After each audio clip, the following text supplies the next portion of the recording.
Welcome to the Finding Purpose podcast. My name is Adam. I am your host. Today, I'm so excited to have my friend Colette Brown. She is the host of the Limitless Healing with Colette podcast. She also owns her own granola brand called Love Colette Granola. And then she is a seasoned wellness practitioner, helping folks feed their mind, body, and soul. Colette, great to have you. We've seen each other at several events. We did a speaker school together. But because of that, Russell, we never really had time to sit down and just really get to know each other. Glad that you agreed to do it in this venue. So I just want to jump kind of right into it and just tell us a little about yourself. I know you're out there in SoCal. So are you from Southern California originally? That's a great question. So yes, I am in the Santa Monica area. I've got two beautiful daughters and a furry child, Otis, who's a little morky, and he's our little family pet. And I originally grew up in a town called Yakima, Washington.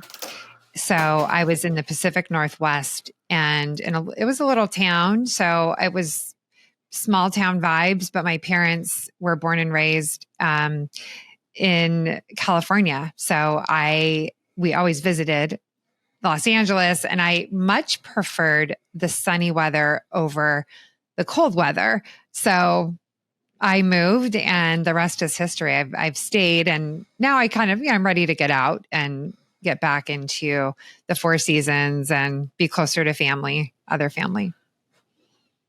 Absolutely. So how long were you up in Washington? Is Yakima close to the coast, or is it a little further inland? It's inland. It's about 2.5 hours east of the Cascades, and it's actually desert climate. A lot of people don't know that there's actual desert in Washington State. And it also has the only rainforest in the States as well. So it's a very diverse geographical area. And so I grew up there. I graduated high school at 17 and left, and I never went back to live. Okay. So when you left and moved to Southern California at 17, 18, what was that like? It was different. I was the second oldest of 9 children. I was the oldest girl. And so there was a lot of responsibility placed on me, a lot of demands on a young child growing up that I reflect back and I see. And I also know that it has contributed to a strong work ethic that I have today. It's given me a lot of character in having to deal with multiple personalities on a daily basis growing up. And so there's a lot of good that I've come to understand. The one part that was the hardest for me was the lack of prioritizing sleep. And as a child, I was constantly sick. I was on antibiotics, and I had strep throat, tonsillitis all the time. My 4th grade year, it was 7 times. And the last time the doctor told me, I don't care what your mom says, if you get tonsillitis one more time, I'm taking out your tonsils, because she had a very holistic approach and didn't want me to get my tonsils taken out. And I didn't. But growing up in Yakima, it was kind of on a farm.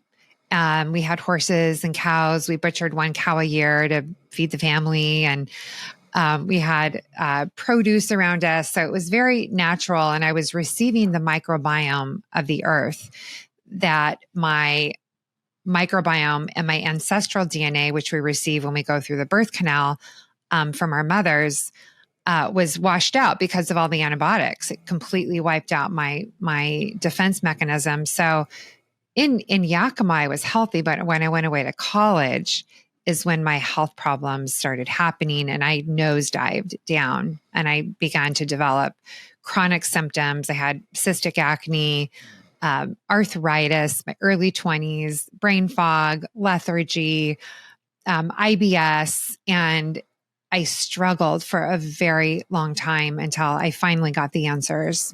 And that's why I'm here today. So you went to school in Southern California? Yes. And I Okay. got my degree in education. And I quickly learned that I couldn't afford to pay for myself to live on a teacher's salary. And I pivoted and I went into a different direction. I worked at a company called Guthrie Rinker, who founded Tony Robbins. I went into technology and medical sales. So I really had a very diverse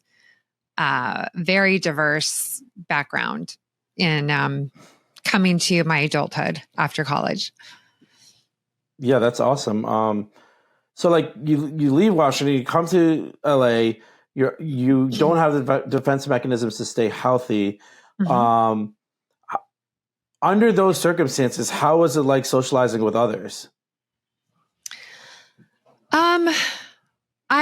I didn't know at the time what was wrong, and I guessed, but we always ate healthy growing up. And so I continued to eat, healthy, and I just kind of had life as usual. But I noticed that if I didn't get sleep, that my body would run down. And so I couldn't be as on the go as a lot of other people, because I knew that I would wipe my system out, and I didn't understand why. Again, I was constantly going to doctors in search for answers.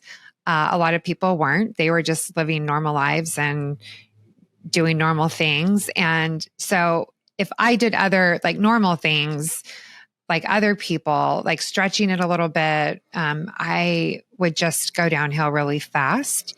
And so I just learned from that to really pace myself and to be very curious. And I was seeking answers all the time, asking questions from people, from practitioners, estheticians, doctors, wherever I could. And so I began to really just consume a lot of information. Awesome. So obviously you're accumulating all this information and essentially searching for a formula that works. Mm-hmm. What did you find worked best for you? And when you did find it, how did you incorporate it into your life regularly?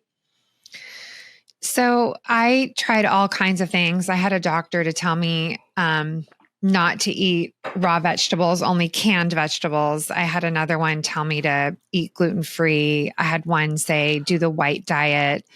I went to dermatologists who would give me topical creams or pills to control the cystic acne.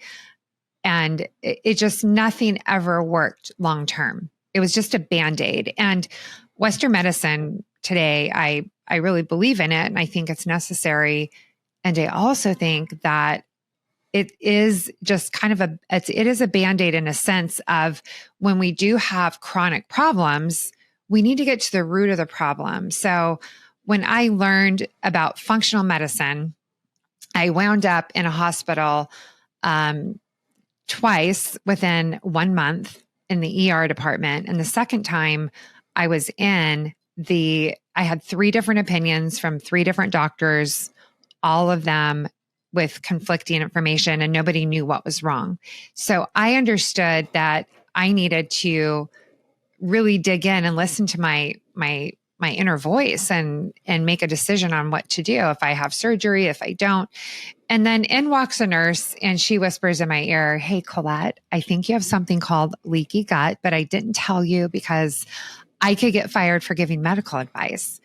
And so I took those 2 words, leaky gut, and I found a doctor in Los Angeles who was a gastrointestinal doctor, but also was a functional medicine doctor. And he ran all my tests and he said, "Colette, you're going to be just fine. I think you have something called leaky gut, just like the nurse said, and you just need to eat these foods, take these supplements, and you're going to be okay." And I was very skeptical. I didn't believe that I would be okay after over 20 years of being unwell, actually a lifetime, but really suffering from chronic conditions.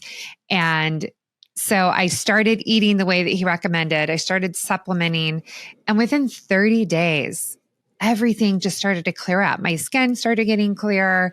My horrible IBS symptoms were going away.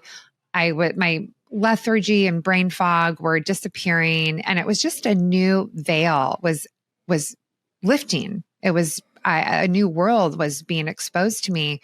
And I was able to think clearer and show up better and be a better mother, because that was a really hard part of chronically suffering and then getting into the state of that's the new norm. And you don't really understand what it's like to be well. So that was exciting. And it fueled me and it pushed me into what I'm doing today in helping others to be well. Yeah, I mean, that's awesome inspiration for you to do what you do. How was it? Like, how did your family support you while you were going through this? I mean, you said you had your kids while this was going on. How old were they? My youngest was a year old, and my oldest was 5 at the time. And I was in not a good relationship, and I needed to get out, and I didn't have the strength, energy, courage, mindset to do so. And so once I got my health in order, I was able to actually think about it and have better conversations with my ex. And even though we knew that it was just not headed in a good direction, there was just so many other factors, and not feeling well. I didn't know how I could do it on my own. And so it's a beautiful analogy of getting your body in order, and food is so important. And I can't say it's the most important thing, because if you're eating great, but then you have stress in your life, the stress, it can be even worse and more damaging. And if you don't have stress and you're eating well, but you're not working out, moving the body, then that's not good either. So it's all this, the whole factors of, there's so many things that we need to look at in our life to pull it together. And so once I was able to think clearer through nourishing my body, then I was able to make decisions that I am so thankful every day that I was able to have the courage to do. Yeah. So, that's just like kind of a big change. You're Mm-hmm.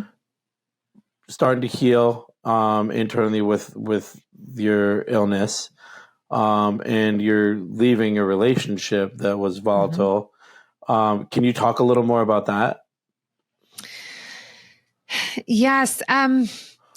This is probably a whole nother podcast of how this relationship came about. But when we got together, it was probably one of the darkest times in my life, in my early 20s. And I see today how it helped shape me. And I believe that things happen for us, not to us. And I really kind of grew up in the relationship, in a sense of, I came out of a large home being a mom and not having really a childhood, and going into a relationship that I kind of had, again, to be the mom. And it was more toxic, and I didn't know how to say no. I didn't have a voice. I grew up, again, in a home where it was more authoritarian. And so things were decided for us, and our voice wasn't really heard. And so it took me years to find that little voice inside. And one of the phrases that I grabbed onto once I was able to do this was, no is a complete answer. And it sounds so much easier than it really is to do. And if you're in a situation, whether it's a relationship or a job or you're struggling with addiction, no is a complete sentence is something that I'd like you to hold on to and just kind of ruminate on that. And also my other favorite quote, which I think is yours too, Adam, Socrates, he says, know thyself. And when you can listen to that little voice and you can know that something's happening to you or for you, that you can speak up and you can say, this is not okay. And I can change, because we're the only ones that can change something from happening. And Adam, you're very philanthropic and you're working with foundations. And I know that there's a lot of foundations that are out there that will help and support you if you raise your hand. But it takes courage. Absolutely. And it takes maybe if you're not in that spot yet today, maybe it starts with, hey, clean up your diet so that you can think better. One thing I want to throw in is a lot of people don't understand that mental health, there's a big correlation between mental health and the gut. There's something called the cytokine model of depression, that when we're eating foods that are toxic and foods that have pesticides and that are inflammatory, we have something in our gut called tight junctions, and they kind of weave together and hold the bad stuff in that needs to stay in the gut from launching out into the bloodstream. So when we're eating toxic food, those tight junctions separate. So toxins now are able to flow out into the bloodstream, up past the blood-brain barrier into the prefrontal cortex, and it can create symptoms that we know today as depression. And so when you're in a depressed state and you're not able to think right, how are you able to make decisions for yourself, for your children, for your future, for your partner, for your family? Insert whatever it is here. So if you can start by cleaning up the diet, and there's a lot of things around that, understand what's inflammatory. You can follow along with things that I'm talking about on my my Instagram. And I created a whole brand, Love Colette. The first product is a non-inflammatory granola to help people on the go. There's no grains and no nuts, which are typically high in omega-6, which we need, but in smaller amounts, equivalent to omega-3. And the American diet is so highly toxic with omega-6 that I'm bringing products in that are going to balance the omega-3. But if you can start there, start walking. If you can't go to a gym, you can't afford to go to the gym, you can't pay for the gym, whatever it is, the time, then just start walking, doing stuff at home, work out at home. That's where I work out every day, is at home. So people tell me they don't have time. I shake my head and say, there's time. It's just you making time for yourself. So those are two things that I think people that maybe they're in that situation where they know it's this place that they need to get out of for whatever reason. If you can clean up your diet, start exercising, you can start thinking better so you can make better decisions. I love how you said, like, you know, like even if you're in a dark place, like you could start with one thing. And like, that's something that, you know, I personally had to do on my journey. I think that we talk about like the big picture and like everything changing like overnight, because, you know, that's how we're stigmatized, you know, and yeah, for me, it was really important to just like acknowledge the small wins and just like, hey, like I'm eating better. Oh, I'm waking up at a better time. Oh, I'm going to bed at an earlier time. Like those little things make like a huge difference, especially you alluded to sleep. I do love how, like, you know, through your journey, you've kind of found a purpose in just wellness. And you spoke about the mind, body, and spirit. Can you give me examples of what you do to feed each three components for yourself? Yeah. So the mind, I believe that we need to meditate. And some people might think that's woo-woo, or do I need to sit there with my legs crossed and my hands out and oming? No, you don't. You don't need to do that. You can. There's all different types of meditation. But one thing I love to walk people through is that you can do something where you're just doing a body scan and you're scanning from head to toe, and you start with the top of your head. How does it feel? You bring it down to your eyes, your ears, your jaw, your mouth, your throat. Maybe in your throat, you might feel tightness.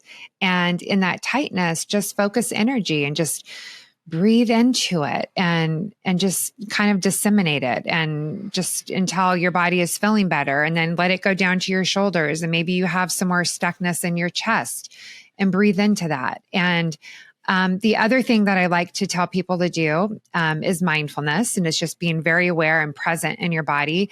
And let's pretend that you're in Los Angeles, where I am, and you're driving in horrible traffic and you're getting nervous. And this could be any situation. There's something that I love to teach called box breathing. And it's very simple. All you need to do wherever you're at is imagine a little box. There's 4 squares, right? And you're just going to have 5 seconds or 10 seconds. You can insert the number of seconds there, but we'll do 5 for just example purposes. And so you're basically breathe in, hold, exhale, and evacuate, where your evacuation is where you're not breathing in or exhaling. So we're going to do it together really quick. So ready, Adam? Here we go. So we're going to breathe in for 5. Ready? Okay. 5 and hold. 2, 3, 4, 5. And exhale. 2, 3, 4, 5. And evacuate. 2, 3, 4, 5. Okay. So you're going to do that times 3 to 5 times. And immediately it's going to give you a relaxing effect in your body, and you're going to be able to be centered. So there's the mind, and then the body. I believe that we need to nourish it. We need to, with good foods, less inflammatory foods. We need to really know that our body is a temple. Like, we need to take care of it. One example I love to give is if you knew that when you were born, you were given a car and that was the only car that you had the rest of your life, what would you do to take care of that car? It's your wheels to get around in the world. I bet you would get regular maintenance. You would put probably the best grade of gasoline in, the best oil. You would ask people that had their 100-year-old cars, how did you do it? What did you do? What would you do different? So with our bodies, it's the same thing. Nourish it, exercise it, feed it good things, and really treat it differently. Some people don't know their bodies, and it always surprises me when I work with people and I say, when you eat something, just kind of check in with your body to see how it feels. And they say, how do I know how it feels? And this is a very common question. So get in tune with your body and start really paying attention, so that you do know how something feels. And the lastly is the soul. How do we nourish the soul? We do that through relationships. We do it through consuming good information, reading books, listening to podcasts, listening to music that lights us up, singing, chanting, different things. And one thing that I really love that I think is underplayed is novel experiences. Novel experiences can release more of a dopamine hit in the body. It gets you outside of your normal everyday routine. So if you're waking up, you work out, you have your cup of coffee, you eat your eggs, whatever, and you go to work, you come home, you kiss the kids, and you take a shower and you go to bed. And you do this over and over and over. Mix it up. Do something new. Maybe there's a hike that you can go on in the morning, a waterfall hike. Maybe you can take your kids to a museum exhibit. Maybe you can plan a trip ahead of time and creating that excitement for you and your family that we're actually going to be going somewhere in the summer or in the winter, and making new relationships. It helps you to get out of your shell so that you can talk more openly with people and share. So mind, body, soul, there's a lot of things to pay attention to, but those are just a few. That's awesome. The box breathing. I think you mentioned it to me once, but also I know some professional athletes do that. They do it mid-game to bring their heartbeat down. Yeah. And I heard something that like Steph Curry does that when he's playing, and he can get his heartbeat to drop all the way to like 30 beats per second. Wow. Mid game, which is wild. And I think that's like a beautiful thing, that like how you alluded to, like knowing your body, like you can control these things in your body if you put your mind and energy towards fine tuning them. Yes. So when working with folks, with your practitioner business, like what do you feel are the most common hurdles that people place for themselves?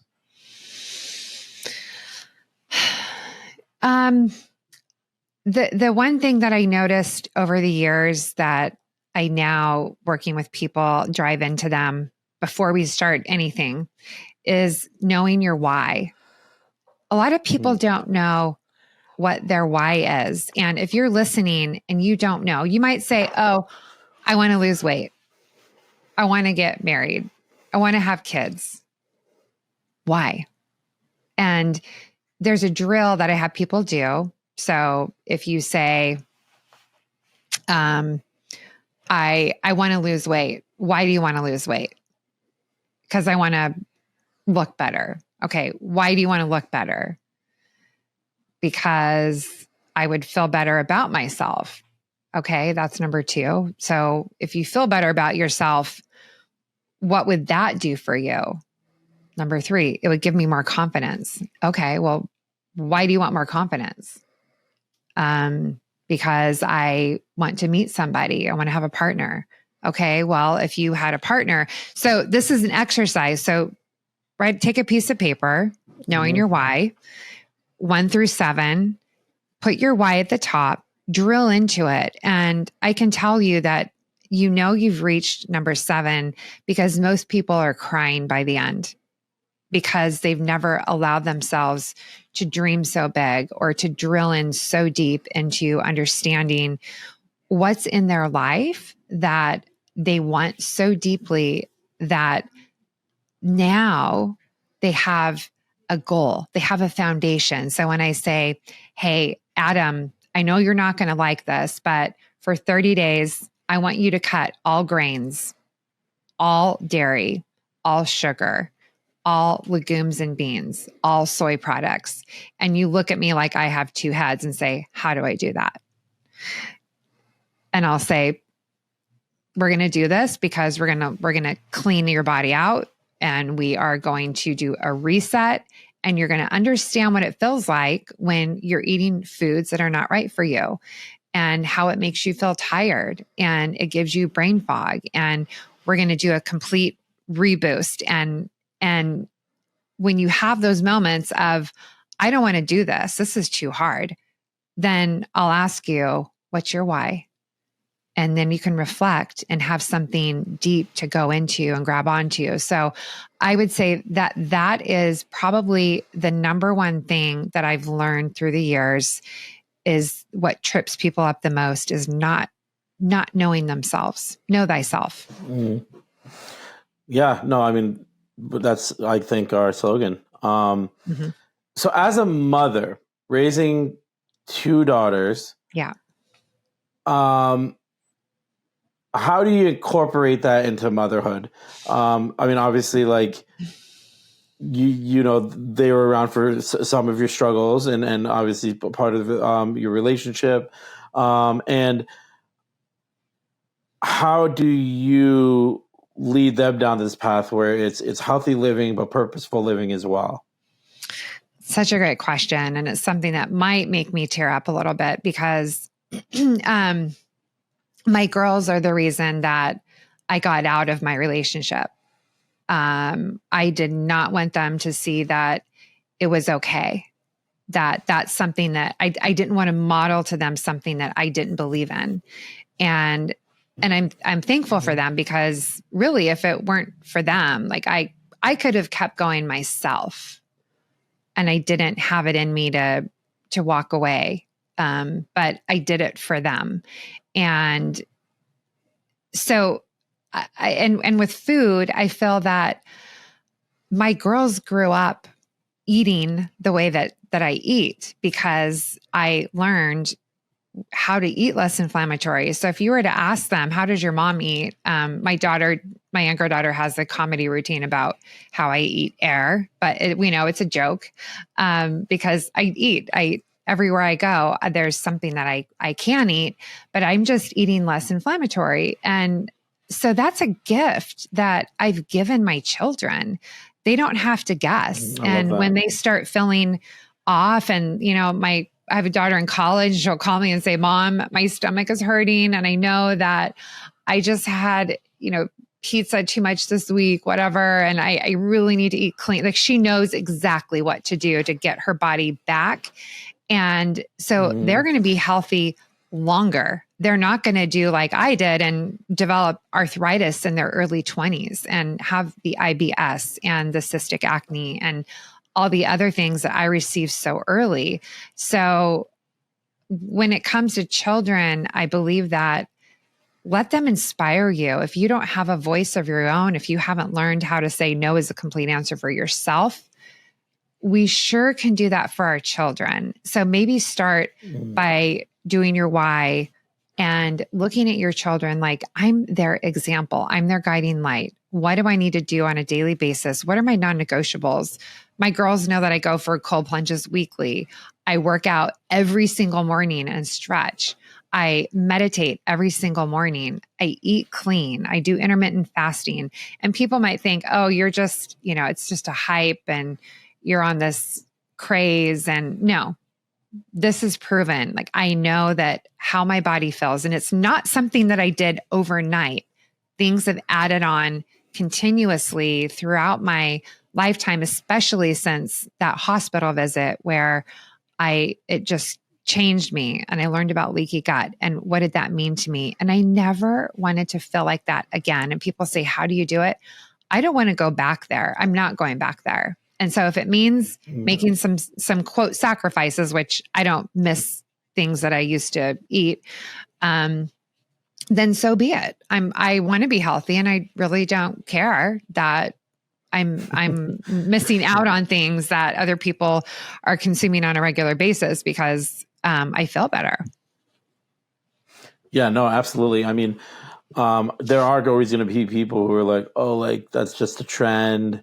And, I do think there are certain things that people do that are just for trends.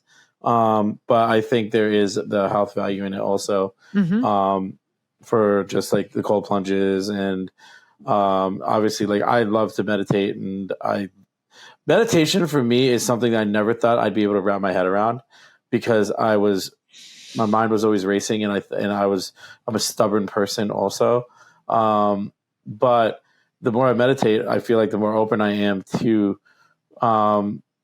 different ideas. And it's also like something that I start my day with, where like before I don't look at my phone, I just lay there, and I have this, I think it's like a podcast. It's like an app where it does like 5-minute meditation. So it's like limited to 5 minutes. So it's like right there around my attention span. And that's how I started it. And now like I'll do it before I go to bed, and sometimes sporadically through the day. I wanted to talk about the podcast. So Limitless Healing with Colette. What was the inspiration? What type of guests and conversations are you having? So Limitless Healing with Colette podcast is really my story. I'm a connector. I meet so many people, and Adam, you can attest to, people love to tell me their stories. And I'm like, I have it on my head, something like that says, come talk to me and tell me everything. So I've accepted that from when I was a little girl. Like, it's always been like that. And there's all these stories about healing and people that have changed their lives and the trajectory of their lives, and they've healed from illnesses, and they've created products that are changing the world. And I always felt like it was such a disservice not to be able to share these conversations with the world. And so it was a seed that was planted by somebody years ago. And when I was talking, and I decided, you know what, it's time. Now is the time to start sharing. It was during COVID that I initially was like, all right, I got to do this. And I started. And so the first episode, I would love everyone to listen to. It's amazing. Dr. Redinger, he wrote a book called Cured, and he told a story of a woman who came down with pancreatic cancer. Long story short, it's no longer in her body.